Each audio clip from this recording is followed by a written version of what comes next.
안녕하십니까. 오늘은 제 7강 PBR에 대해서 이야기를 나누도록 하겠습니다.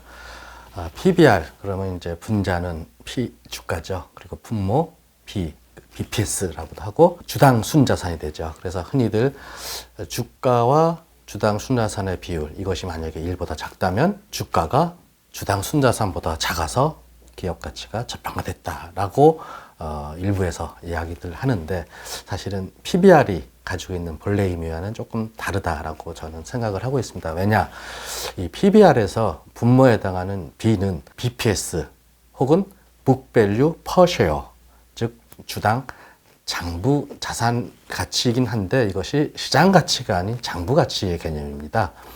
만약에 이것을 청산 가치로 본다면은 결국 그것은 더 이상 영업을 하지 않는다라는 가정이기 때문에, 사실은 우리가 기업 가치를 평가하면서 기업이 향후 계속 존속을 전제로 한 평가랑은 개념이 다릅니다.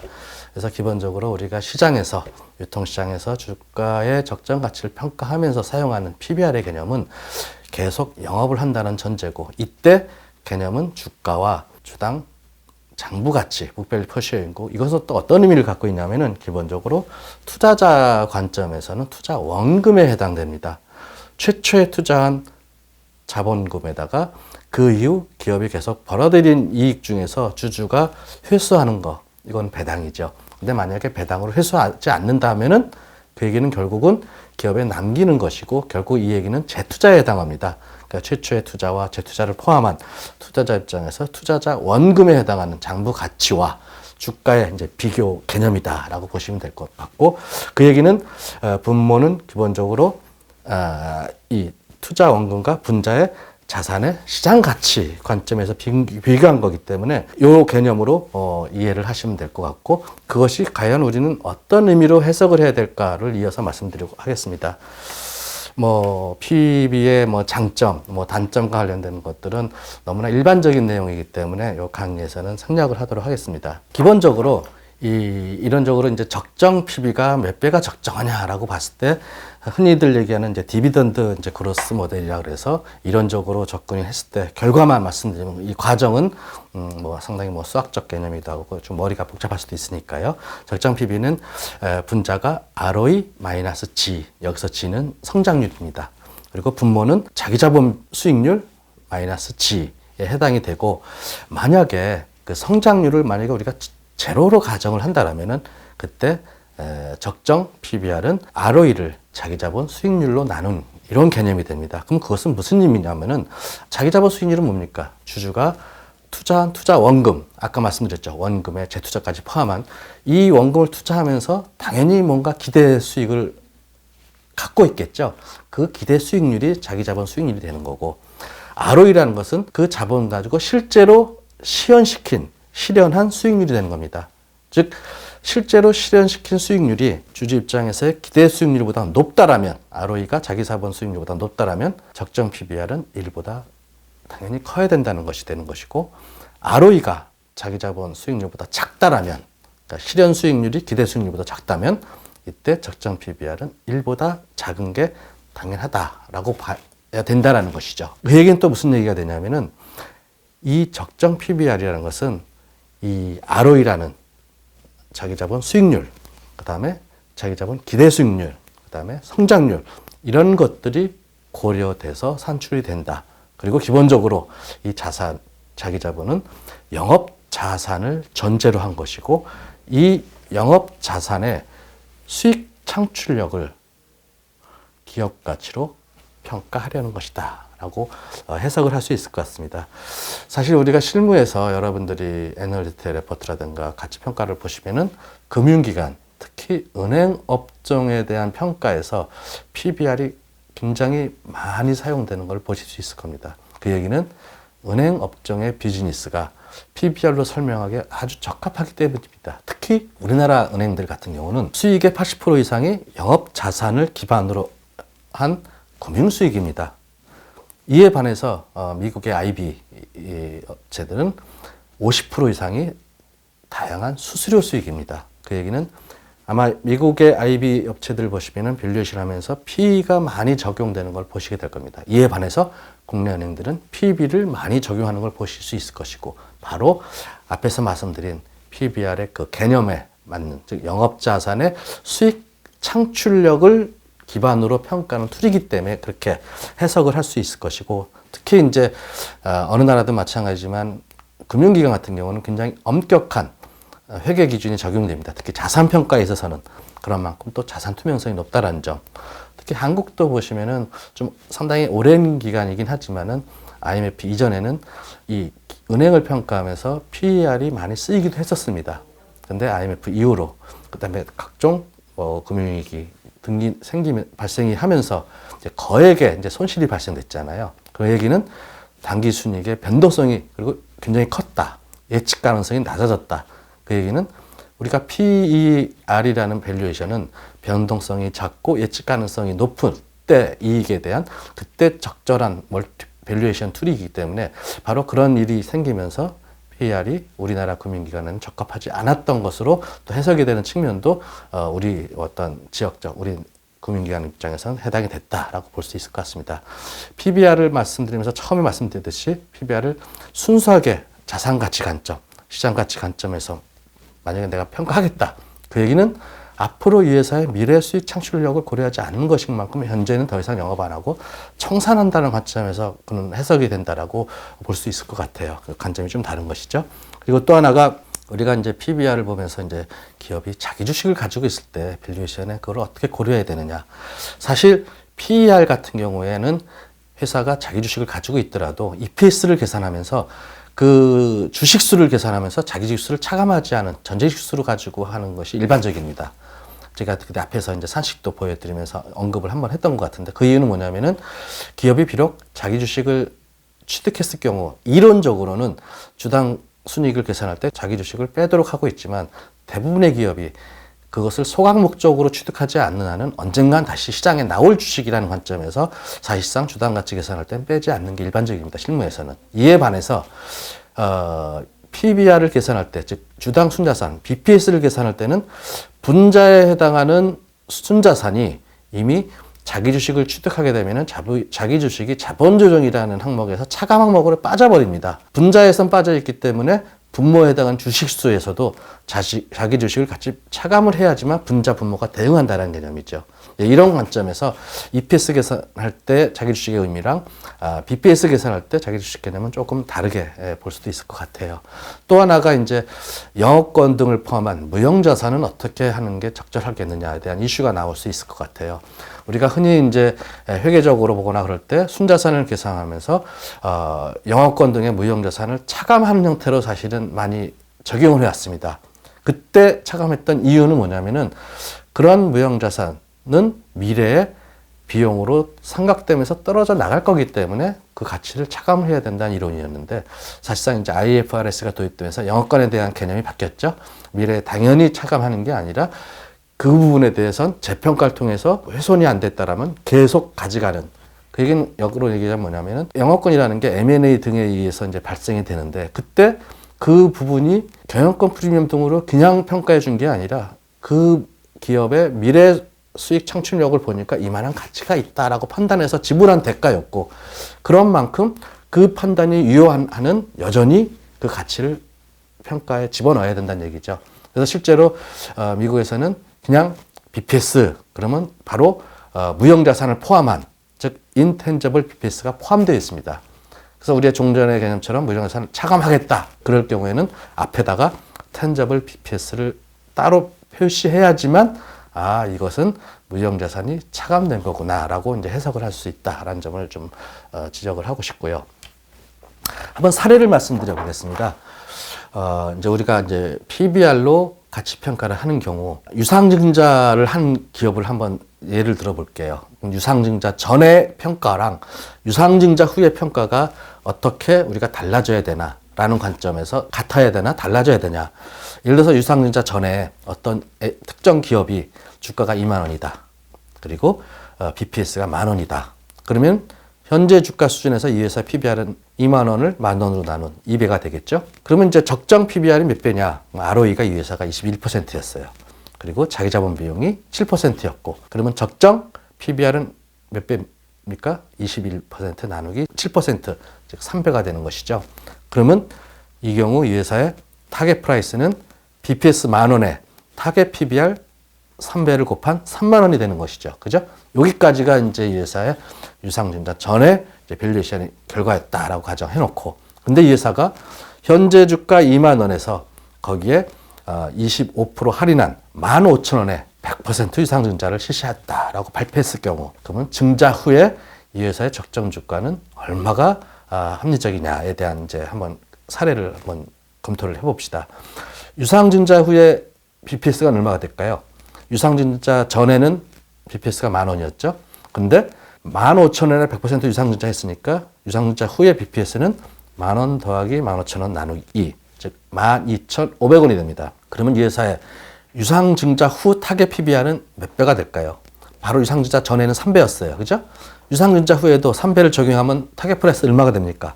12,500원에 3배를 적용하면 37,500원이 됩니다. 이상하지 않아요? 주가가 20,000원일 때 목표 주가가 30,000원이었는데 20,000원보다 낮은 15,000원에 유상증자 한 다음에 목표 주가는 오히려 더 높아진 37,500원이 된다. 이게 맞을 수도 있고 틀릴 수도 있습니다. 어떤 경우냐? 바로 유상증자 후에, 유상증자 대금이 들어온 후에 타겟 PBR이 여전히 3배가 유효하냐 유효하지 않냐의 이슈에 해당되는 겁니다. 즉 유상증자 후에 타겟 PBR은 결국 유상증자 대금이 들어온 다음에 ROE가 몇 %가 될까의 이슈에 해당되는 것이죠. 즉 유상증자 이후에도 100%의 유상증자 이후에 자금이 들어온 그 자금이 여전히 ROE를 21%를 유지할 수 있다라면, 그러면 그 회사는 타겟 PBR이 여전히 3배가 유효한 거고, 그러면 비록 유상증자 전 주가 20,000원보다 낮은 15,000원에 유상증자 했더라도 타겟 PBR 3배 해서 타겟 프라이스 37,500원이 유효할 수 있다는 겁니다. 즉 들어온 자금으로 여전히 높은 수익, ROE 21%를 낼 수 있을 것이냐, 그 자금이 들어온다면 ROE가 그보다 낮아진다라면 당연히 타겟 PBR은 낮아질 것이고 타겟 프라이스는 그에 따라서 떨어지겠죠. 결국은 그 이후에 ROE가 어느 정도 수준이 될 거냐, 요거에 대한 과제라고 보시면 될 것 같습니다. 또 하나 예를 들어볼게요. 이것도 실제로 제가 이제 경험했던 사례입니다. 이 운용사 대표한테 뭐 투자처에서 투자 제안을 받고 이거에 대해서 운용사 대표가 내부에서 검토하다가 뭔가 조금 이상해서 이걸 어떻게 해석을 해야 좋을지에 대한 문의가 있었던 케이스인데요. 이 회사는 사실은 LCD 장비 업체인 비상장사였습니다. 자산이 292억 원, 부채가 112억 원, 그리고 자기 자본이 180억. 이 회사를 지분 100%를 인수하는 제안이었는데요. 당시에 코스닥 시장에서 LCD 장비 업체 업종의 평균 PBR이 1.5배였습니다. 근데 이제 비상장사인 LCD 장비 업체를 경영권 프리미엄 없이 지분 100%를 코스닥 LCD 업종 평균 PBR인 1.5배로 인수하는 제안이 들어온 것입니다. 자기 자본 180억을 1.5배 적용한 270억 원에 인수하는 제안이었죠. 이것만 보더라도 그게 그렇게 비싸진 않다라고 생각을 할 수 있겠죠. 근데 여기에 또 추가적인 제안이 있었어요. 100% 지분을 인수한 다음에 이 회사가 자산이 292억인데 이 중에서 130억은 영업자산이지만 162억은 비영업자산으로 보유하고 있었습니다. 이 비영업자산을 재원으로 해서 이 비영업자산 162억도 현금으로 88억 원, 비업무용 토지 매각대금으로 74억 원 가지고 있었기 때문에 이걸 재원으로 해서 유상감자로 140억, 그 다음에 배당으로 22억 해서 인수 즉시 이거를 162억을 회수하게 해주겠다. 그러면 사실상 인수대금은 270억이 아니라 이 중에서 회수된 160억을 뺀 108억이 되는 겁니다. 앞에 270억 인수도 뭐 어느 정도 긍정적으로 고려할 만한데 162억을 회수한 108억에 인수한다. 상당히 매력적으로 보였죠. 그런데 그 다음 단계에서 무엇을 봤냐면은 그럼 그렇게 한 다음에 인수한 회사는 어떤 회사일까라고 보니까 자산은 130억, 부채 112억 원, 자기 자본이 182억에서 162억을 회수하고 나니까 18억이 남는 이 회사를 108억에 인수하는 셈이 돼버린 겁니다. 뭔가 이상하다. 108억을 자기 자본 18억으로 나누니까 PBR이 6배예요. 이거 너무 높은 거 아니야? 이게 뭔가 홀린 것 같은 이런 생각이 들 수 있겠죠? 이거를 어떻게 생각하냐에 대한 이제 문의가 저한테 온 거고, 저의 입장에서는 이거는 무조건 되고 비싸다 아니면 싸다라고 결론 내릴 수 없고, 앞에서 한 예와 마찬가지로 PBR 6배를 합리화할 수 있는, 정당화할 수 있는 ROE가 뒷받침되는지에 대한 평가가 이루어져야 된다. 즉 인수 후에 이 회사의 ROE는 어느 정도가 될 것이냐. ROE가 굉장히 높아가지고 PBR이 6배가 부담스럽지 않다라고 하면 충분히 인수할 가치가 있지만, 그렇지 않다라면 이거는 비싼 거다라고 해석을 할 수 있다는 것이죠. 이제 그런 어떤 ROE를 기반으로 한 PBR 평가의 사례, 또 하나 사례는, 이거는 좀 시간은 되긴 했지만은 한번 참고할 만한 사례일 것 같아서 말씀을 드리는데, 신한지주가 그 과거에 LG 카드를 인수했었습니다. 2003년에 카드 사태 이후 LG그룹이 LG 카드를 매각했을 때 그거를 신한그룹이 인수를 했었고, 그 상태에서 이제 2008년에 신한 카드를 포함한 신한지주의 목표 주가를 산출하기 위해서 BPS에다가 적정 ROE를 이제 산출하는 과정이었는데, 이때 이 ROE의 산출 과정에서 신한 카드의 경우 2003년에 대규모 결손을 냈기 때문에, 우리 결손을 내게 되면은 2월 결손금에 대한 혜택으로 세금을 안 내게 되기 때문에 2008년까지는 세금이 없습니다. 그래서 세금을 안 내기 때문에 2008년도에 ROE가 27%가 나왔어요. 그러면 과연 2008년도에 하면서 이 세금을 안 낸 효과를 반영한 27%의 ROE를 적용하는 게 맞냐 안 맞냐 이슈입니다. 근데 분명히 우리가 말씀드릴 수도 있는 거는 2월 결서금 효과는 2008년까지 한시적인 것이지 그 이후에는 다시 이제 정상화됩니다. 우리가 앞에서 PER 계산하면서 기준이익은 지속 가능한 이익을 기준으로 해야지 비경상적 일시적 손익은 제거해야 된다라고 말씀을 드렸었죠. 똑같은 개념입니다. PBR에서도 이 ROE는 지속 가능성을 염두에 둬야 되는 것이고, 일회성 비경상적 요인은 걸러내야 된다. 그 얘기는 뭐냐면은 이 2월 결서금 효과로 인해서 세금을 안 내기, 요 부분을 발라낸다라면, 그래서 세금을 낸다라고 가정하면, 왜냐하면 내년부터 앞으로 낼 거거든요. 가정하면은 ROE는 27%가 아니라 25%가 됩니다. 그래서 이 회사의 적정 PBR은 ROE 25%를 가정하고 계산을 해야 된다. 그 말씀을 드린 겁니다. 다음의 사례는 지금 외환은행 어디가 인수했습니까? 이제 하나금융에서 인수했죠. 근데 과거에 당시 특정 시점에는 외환은행을 KB금융이 거의 인수할 것으로 거의 시장에서는 확실하게 예상을 했던 시기가 있었습니다. 그러면 주가는 움직이겠죠. 굉장히 핫한 딜이었고, 그 부분이 KB금융에서 인수할 확률이 높다라고 시장에서 인식했고, 실제 그 당시에 KB금융도 인수대금을 조달하기 위한 유상자에 대한 언급을 거론을 했었고, 언론 보도에서 당연히 기정사실화하는 상황이었습니다.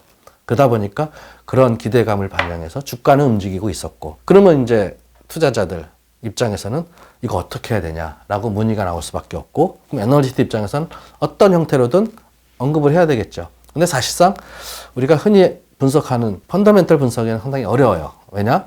아직 인수여부 확정이 안 됐죠. 인수여부 확정 안 되니까 당연히 인수대금 전혀 알 수가 없고, 하물며 인수 이후에 어떻게 할 건지에 대한 정보가 아무것도 없는 상태에서 이거에 대한 펀더멘털한 분석, 그래서 적정 프라이스, 적정 주가를 도출한다는 것은 사실상 어려웠어요. 그렇기 때문에 정보가 없으니까 나는 아무 말 못한다 라고 하는 것도 사실은 애널리스트로서는 직무유기고, 그러면 그 당시에 이제 이 사례는 어떤 케이스였냐면은, 이런 유사한 사례가 해외에도 많이 있을 텐데, 특히 이제 미국 같은 경우는 M&A가 굉장히 빈번하잖아요. 이런 M&A가 거론이 되고 특정 어느 업체로 확정은 안 됐지만 거의 기정사실화돼서 주가가 막 움직일 때 그런 부분들이 얼마만큼 주가에 반영됐나라는 사례들을 한번 모아봤더니, 이런 유사한 사례였을 때 적정 멀티플 대비 한 40%가 할증이 되는 사례들이 이제 발견이 된 겁니다. 그래서 여기에 대해서도 펀더멘털한 관점에서 적정 PBR은 바뀌지가 않지만 이런 지금 시장에서의 이런 요인들이 반영된다면 타겟 PBR은 그 적정 PBR의 40% 할증한 멀티플을 제시하면서 단기적인 목표 주가를 제시했던 사례입니다. 그래서 이것이 바로 처음에 제가 이제 페어 밸류랑 타겟 프라이스의 개념의 차이를 말씀을 드리면서 한번 언급했던 사례가 아닌가라고 해서 말씀을 드렸고, 또 하나는 이런 부분들이 그렇구나 하고 끄덕끄덕 거리는 것보다도 한번 직접 해보는 것이 상당히 의미가 있을 것 같아요. 그래서 이제 이거는 이제 현대차의 케이스인데, 현대차에 대해서 한번 직접 로 데이터를 접근해 가지고 PBR, 적정 PBR을 베이스로 한 목표 주가를 한번 도출해보고, 그렇게 해서 도출된 적정 주가가 PER 관점에서는 몇 배가 될 것인가를 한번 해본 케이스입니다. 그래서 여기에 대해서 기본적으로 이제 가정치는 제시를 했죠.